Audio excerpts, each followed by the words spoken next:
This is what is important to clarify, what it really means to be a Muslim.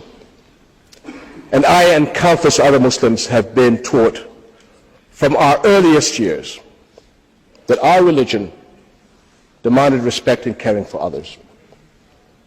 The Prophet Muhammad, peace and blessings be upon him, said, none of you has faith until you love for your neighbor what you love for yourself.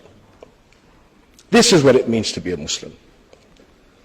Among the very names of God we hear the compassionate, the all-merciful. All my life, every day, I have heard and used the greetings, Assalamu alaikum. I wish for the other to be blessed with peace. This is what it means to be a Muslim.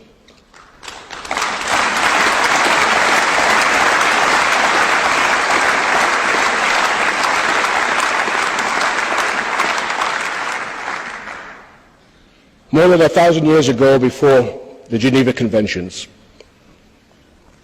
Muslim soldiers were ordered not to kill a child, a woman, or an old person, not to destroy a tree, not to harm a priest, not to destroy a church. These are the same values of Islam we were taught in school as children, not to destroy or desecrate a place where God is worshipped, not a mosque, not a church, not a synagogue. This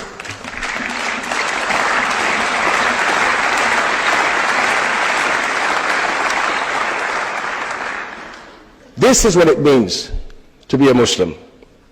These are the values I teach my children, and they will hand it on to theirs.